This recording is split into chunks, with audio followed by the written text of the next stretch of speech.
Merci la chorale, que Dieu vous bénisse. Amen. Vous avez fait du bon travail. Amen, amen. Vous servirez l'Éternel votre Dieu, il bénira vos pains et vos eaux et il éloignera la maladie loin amen, de vous. amen. Que cette parole soit réalité dans votre vie. Bien-aimés dans le Seigneur, je vous salue tous au nom de Jésus. Amen. Vous qui êtes ici dans l'église et vous qui êtes en ligne. Que la faveur et la grâce de Dieu soient votre partage ce matin. Nous continuons avec notre série d'enseignements sur la confiance en Dieu. Amen. Amen. Est-ce qu'il y a quelqu'un qui a confiance en Dieu ce matin? Amen. Si tu crois que Dieu existe, si tu crois que Jésus-Christ est ton Seigneur et ton Sauveur, tu dois lui faire confiance. Dites Amen. Amen. Et tu dois avoir confiance. Cette confiance-là, elle doit être ferme. Nous avons défini la confiance comme une certaine fermeté pour une personne qui croit en Jésus-Christ. Amen. Il a l'assurance que contre vent et marée, Jésus-Christ agira. Amen. Amen. Puisque Psaume 37 nous dit, recommande ton sort à l'Éternel, mets en lui ta confiance et il agira. Ah, j'aime bien la fin de la phrase, et il agira. C'est-à-dire la confiance doit précéder le agira de Jésus-Christ. Amen. Ta confiance doit précéder le miracle. Ta confiance doit précéder le changement dans ta vie. Ta confiance doit précéder tout ce que ton cœur désire, puisque tu as confiance. Si tu n'as pas confiance en quelqu'un, tu ne peux pas non plus attendre de lui quelque chose. Dites Amen. Amen. Ce matin, nous avons un texte très très intéressant que nous connaissons bien. Matthieu au chapitre 14. Nous allons lire à partir du verset 22.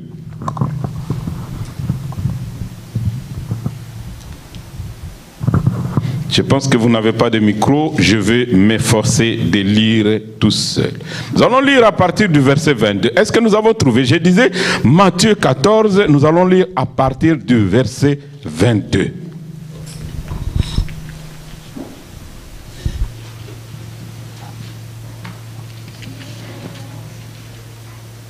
Ensuite, nous allons lire Josué au chapitre 2, à partir du verset 8 jusqu'au verset 12.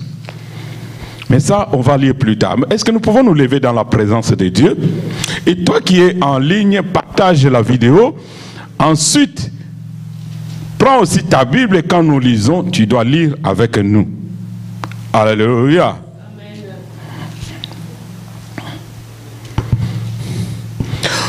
Aussi, je lis au nom de Jésus.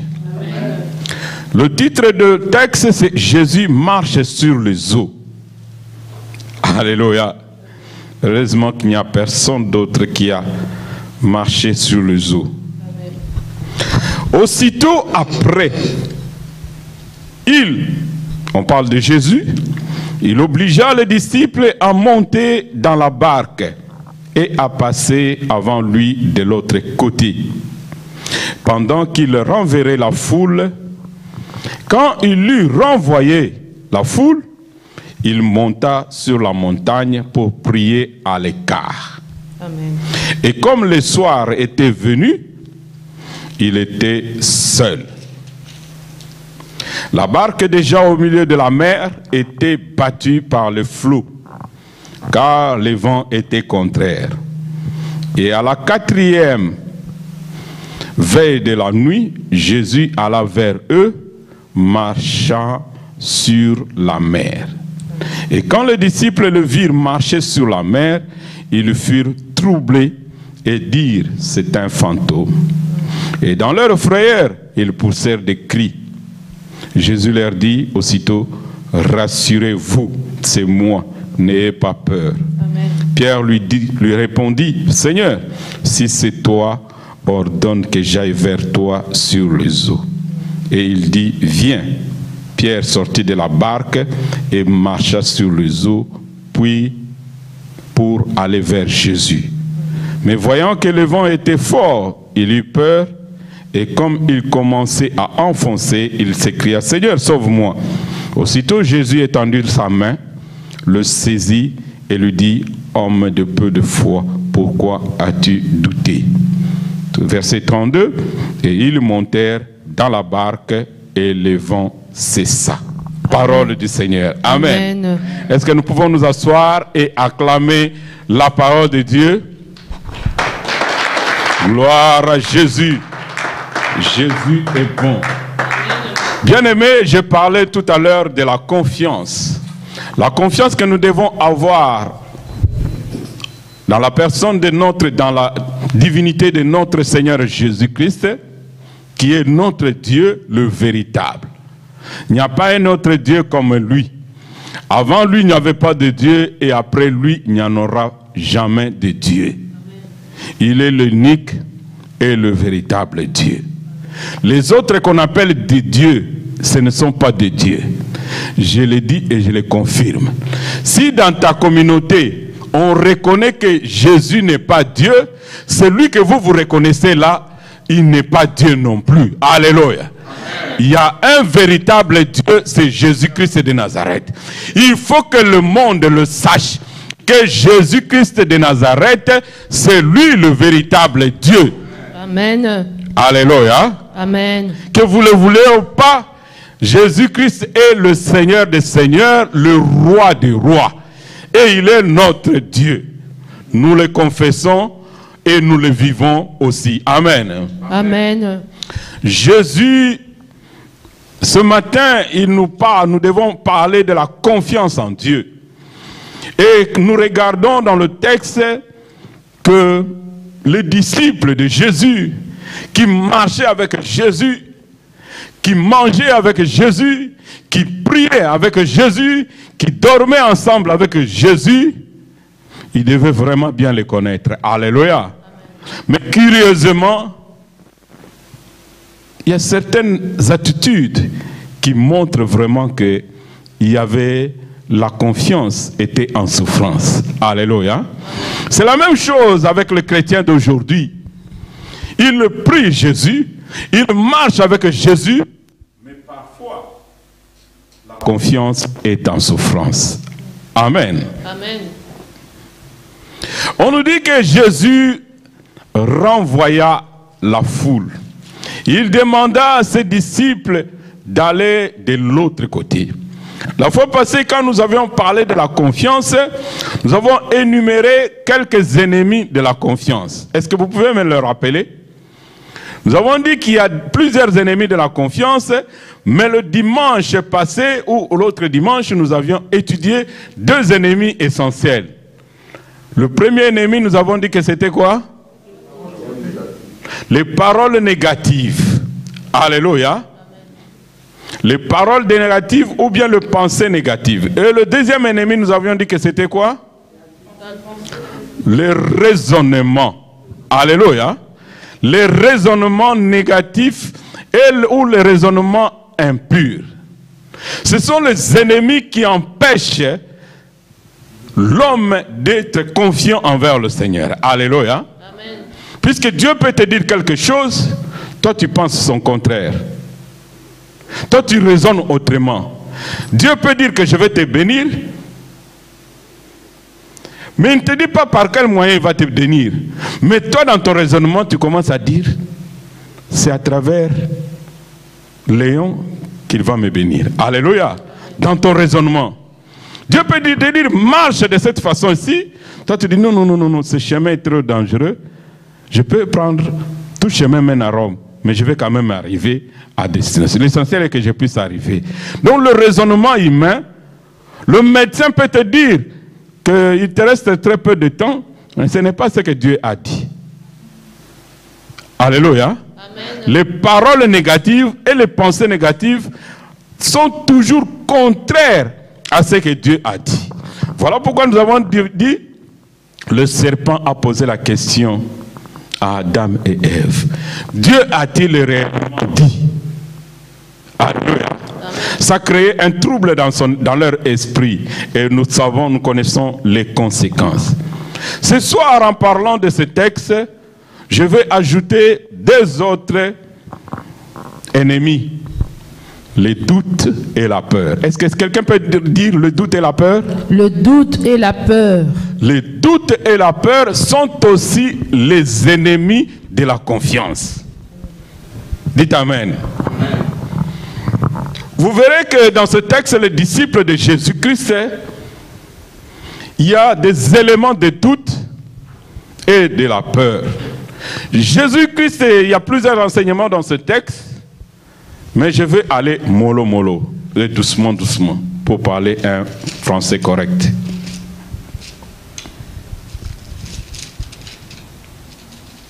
Premièrement, Jésus obligea les disciples à monter dans la barque. La barque peut représenter une famille. La barque peut représenter une église. Mais Jésus leur dit, montez dans la barque et naviguez pour aller de l'autre côté. Bien-aimés, nous sommes des pèlerins ici sur la terre. Dans notre voyage, nous attendons le retour du Messie. Alléluia. Mais Jésus leur dit, montez et allez de l'autre côté. Dans le parcours, il y a toujours des embûches. Il y a le vent contraire. Il y a des vagues. Il y a le froid. Il y a des moustiques. C'est le parcours des humains. Mais la Bible nous dit, Jésus leur dit de monter et d'aller de l'autre côté avant lui. C'est-à-dire qu'eux, ils devaient précéder Jésus. Mais pendant que Jésus était en train de renvoyer la foule. Alors j'ai beaucoup posé la question au Saint-Esprit. Pourquoi Jésus a renvoyé la foule? Et pourquoi quand ils entrent dans la barque, la foule était éloignée de la barque? Alléluia. Nous devons comprendre certaines choses spirituellement. Vous savez, la foule, elle reste la foule. La foule peut t'empêcher d'entrer au ciel. La foule ne réfléchit pas comme Jésus réfléchit. Amen, amen. La foule ne fait pas toujours la volonté du Seigneur. Vous savez, la foule qui a acclamé Jésus, Hosanna, Hosanna, fils de David, c'est la même foule qui a dit crucifiez-le. Alléluia. Ce n'est pas les autorités qui ont demandé la crucifixion de Jésus. C'est la foule, parmi lesquelles les gens qui ont applaudi, parmi lesquels les gens qui ont vécu le miracle de Jésus, qui ont bénéficié les bontés de Jésus. Ce sont les mêmes qui ont demandé que Jésus soit crucifié. Alléluia. Alors Jésus demande à ses disciples de s'éloigner un peu de la foule. Bien-aimé, tu peux être seul dans une famille et les autres sont la foule, mais reste confiant envers le Seigneur. Nani Mokonzi? Reste confiant. Si tu es vraiment dans ta volonté, tu es vraiment dans la pensée de Dieu, reste confiant. Puisque la foule n'a pas toujours raison. La foule, elle peut t'entraîner aussi dans la boue. Dernièrement, je parlais avec sa servante.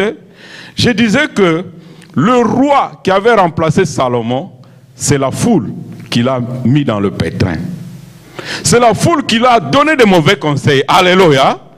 Alors tu dois vraiment, les bons conseils, c'est le Saint-Esprit. Est-ce que tu peux dire Amen? Amen. Jésus demande de s'éloigner de la foule. Curieusement, beaucoup de gens maintenant veulent plaire à la foule. Quand tu plais à la foule, sache que tu es perdu et la foule aussi elle est perdue. Vous voyez beaucoup de prédicateurs aujourd'hui, ils ne prêchent plus la vérité où on parle de Jésus du début jusqu'à la fin. Beaucoup cherchent à plaire à la foule. Beaucoup cherchent à ce que sa prédication fasse le buzz, comme on dit, dans le terme du net, hein, Papa Etienne. C'est ça. Hein, ils font le buzz. Donc les gens aiment les prédications là. Quand tu parles de Kagame, quand tu parles de Trump, tu parles de ceci, alors tout le monde font les likes. Alors il y en a même qui achètent de vues comme notre ingénieur nous m'avait expliqué, il y en a même qui achètent de vue. Ils cherchent à plaire aux hommes. Alléluia. Je disais tantôt, Jésus est resté seul pour prier à la montagne. Vous voyez combien de prédicateurs aujourd'hui vont à la montagne avec 3-4 caméramens. Je veux prier. Je dis, Papa Etienne, viens avec moi. Pendant que je suis en train de prier, si je prends telle position. Déjà, vous voyez un peu la difficulté quand nous étions dans la petite salle. Papa Etienne me disait tout, oh, reste comme ça, reste comme ça. Alors moi, c'était un exercice difficile. Pour être concentré, entrer vraiment dans la présence de Dieu. Vous pensez que ces gens-là qui vont avec les caméramens pour prier, ils entrent vraiment dans la présence de Dieu? Non, non. Ils cherchent des images pour plaire à la foule. Alléluia. Puis quand tu es...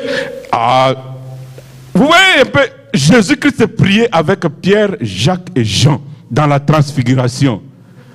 Ils étaient comme des gens morts. Quand tu es dans la présence de Dieu, tu oublies même ce qui se passe autour de toi. Amen, amen, amen, mais s'il y a une caméra à côté, tu auras toujours un œil sur la caméra, un œil sur la prière. Alléluia. Et Dieu, quand il te regarde, il te dit, tu es en train de perdre ton temps. Puisque quand tu as fini, les images là vont passer. Tu cherches à montrer aux gens que moi je suis un homme ou une femme de prière. Au contraire, la Bible dit, quand tu fais quelque chose pour plaire aux hommes, tu as déjà ta récompense. Alléluia. Amen. Devant le Seigneur, c'est zéro. Beaucoup de gens aujourd'hui, il n'y a plus de pasteurs, il n'y a plus d'évangélistes. Tout le monde est devenu prophète. Ils prennent des images. Après, quand les gens, les chrétiens qui sont comme dans la foule, ils voient les images, ils les appellent. Prie pour moi. Il ne va même pas prier. Je vous dis qu'il ne va pas prier. Alléluia. Il ne va pas prier. Mais son problème c'est quoi? C'est seulement l'image là qu'il fait passer. Il cherche à faire que les gens aient des contacts. Il cherche à faire que les gens aient des contacts. Il cherche à ce que les gens les contactent et leur donnent quelque chose. Bien-aimé, il faut quitter la foule. Si tu es parmi la foule, quitte la foule. Alléluia. Si tu es dans la foule, quitte la foule. La foule, tu peux être seul, mais avec le Seigneur. Jésus était seul. Amen. Amen. Nous continuons. Ensuite, qu'est-ce que Jésus a fait? Il leur a dit, allez de l'autre côté. Mais,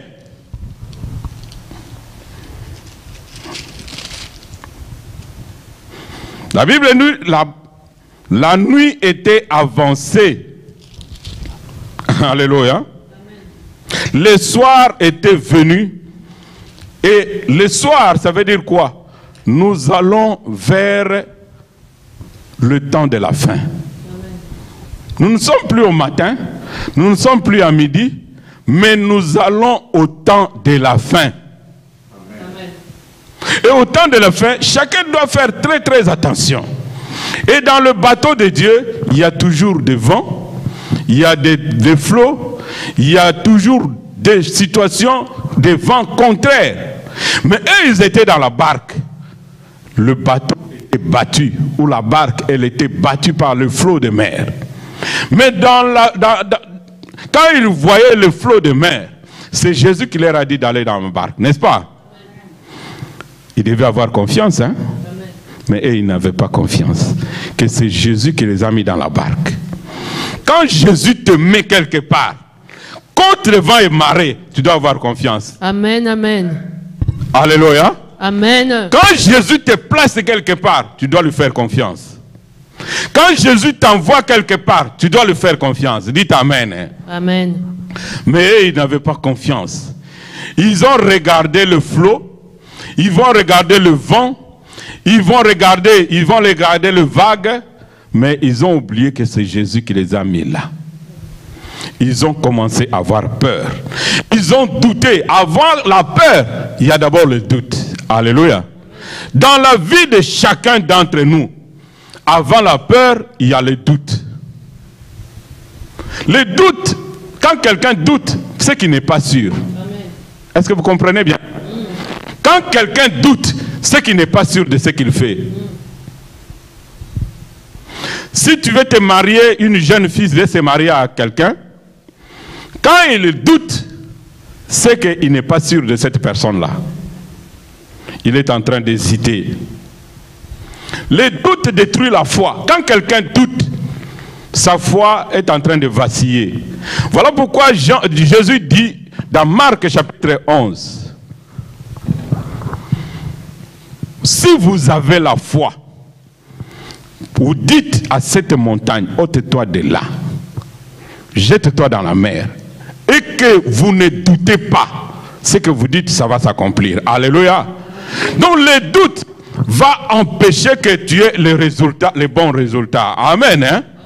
Le doute détruit la foi et le doute détruit la confiance. Qu'est-ce que le doute amène? Les inquiétudes. Quand quelqu'un doute de quelque chose, il commence à être inquiet. Est-ce que vous comprenez? Amen. Quand quelqu'un marche sur un chemin, il doute sur ce chemin-là, les inquiétudes commencent. Après les inquiétudes, c'est la peur. Est-ce que vous me comprenez très bien? Les inquiétudes. Et les inquiétudes, quelqu'un commence à se poser beaucoup de questions. Est-ce que, pourquoi, est-ce que c'est le bon chemin? Est-ce que c'est la bonne personne? Est-ce que... Et les inquiétudes, quand elles dominent tes pensées, bien aimé, vous savez, le diable est très rusé. Avant d'attaquer le physique d'une personne, il attaque d'abord ses pensées. Amen, amen. Et Dieu, il sait que si dans ta pensée, tu es vainqueur, ton physique aussi sera vainqueur. Amen, amen. Tout commence par la pensée. Mais quand quelqu'un doute dans ses pensées, il y a des inquiétudes. Et quand quelqu'un devient inquiet, il n'est pas en paix. Est-ce que vous comprenez, hein? Quand quelqu'un devient inquiet, il y a beaucoup de questionnements dans sa tête. Vous savez, quand j'étais malade, je me posais beaucoup de questions. Où est-ce que c'est par où je me suis contaminé? Est-ce que c'est dans l'église? Est-ce que c'est dans le magasin? Est-ce que c'est quelqu'un? Est-ce que c'est le docteur même? Alors, beaucoup de questionnements. Jusqu'à ce que le Saint-Esprit me dise, tu n'as pas encore prié. Jusque-là, tu ne fais que te poser des questions. Et j'ai posé des questions. Pourquoi Dieu? Pourquoi tu l'as dit? Tu l'as fait? Pourquoi tu l'as permis? Et beaucoup de questions sans prier. Alors, le diable, il sait que quand tu as beaucoup d'inquiétudes et de questionnements dans ta tête, tu ne vas pas bien prier. Amen. Alléluia. Puisque tu ne seras pas en paix. Par conséquent, le Saint-Esprit n'habite pas dans une personne qui n'a pas de paix. Amen. Amen, amen. Tu ne seras pas en paix puisque tu es là dans beaucoup de questionnements. Et le doute crée l'inquiétude. L'inquiétude, la Bible nous dit dans chose, ne vous inquiétez de rien. Quand tu t'inquiètes, tu ne peux pas avoir quelque chose de Dieu. Dieu lui-même dit, ne vous inquiétez de rien. Quand quelqu'un est toujours, qu'est-ce que je vais manger demain? Qu'est-ce que mes enfants vont vivre? Qu'est-ce que mes enfants vont avoir? Tu es dans beaucoup de questionnements, mais tu ne pries pas. Alléluia. Demain, la Bible dit, ne vous inquiétez de rien. Puisque le Seigneur, il est votre berger, c'est lui qui prend soin de vous. Et demain, ça appartient à l'Éternel. Alléluia. Donc le doute peut amener les inquiétudes. Et les inquiétudes peuvent te faire tomber dans le péché. Puisque quand quelqu'un est inquiet, il va commencer à soupçonner. Comme moi. J'ai commencé à soupçonner. Est-ce que c'est le magasin? Est-ce que c'est une personne? Est-ce que c'est... Donc tu vois, tu commences à soupçonner. Alors que l'amour ne soupçonne pas. Est-ce que vous allez comprendre? Hein? Amen. L'amour ne soupçonne pas. Mais les inquiétudes peuvent t'amener à commencer à soupçonner. Et en soupçonnant, le diable peut te proposer une solution qui n'est pas de Dieu. J'aime bien la Bible quand le roi veut aller faire quelque chose ou aller en guerre. Il demandait à un groupe de prophètes. Comme comme dans ses pensées, il était inquiet. Alléluia. Il voulait que les prophètes prophétisent comme lui il voulait. Alléluia. Et le groupe de prophètes qui sont venus, tous ils ont prophétisé le mensonge. Alléluia. Vous connaissez l'histoire, hein? Ils ont prophétisé le mensonge. Pourquoi? Puisque dans ses pensées, il voulait que les autres prophétisent comme lui il voulait. Et le diable maintenant, ce n'était pas de faux prophètes, hein? Mais le diable est entré dans les pensées, dans la bouche de ces prophètes-là. Pourquoi? Puisque eux, la base de ces pensées n'était pas correcte devant le Seigneur. Mais quand la voix du diable, le chemin de Dieu, il donne toujours la paix. Malgré les prophéties de ces prophètes-là, ils n'étaient pas tranquilles, n'est-ce pas? Ils n'étaient pas en paix. Alors un de ses conseillers lui dit, il reste encore un prophète, Michel. Ah, non, pas celui-là.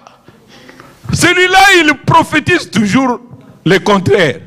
Et quand le prophète est venu, il a quand même accepté qu'on l'appelle. Mais quand il est venu, il a dit, mais on a dit au prophète, tu vois comment les gens manipulent les autres.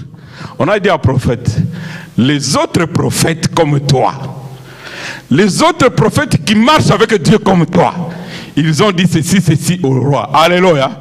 Alors lui, il a dit, moi je ne dirai pas ce qu'ils ont dit, je dirai ce que Dieu me dira. Alléluia. Amen, amen. Et quand il a ouvert la bouche, il a dit le contraire de la majorité des prophètes. Le roi était fâché. Qu'est-ce que je vous avais dit? Lui, quand il vient, il dit toujours des choses contraires. Alléluia. Mais c'est ce qu'il avait dit qui était arrivé. Bien aimé, la majorité peut tuer quelqu'un. Donc le doute donne la frustration. Le doute amène quelqu'un dans le péché. Beaucoup de gens sont dépressifs aujourd'hui à cause du doute et des inquiétudes. Et après, c'est l'échec. L'échec.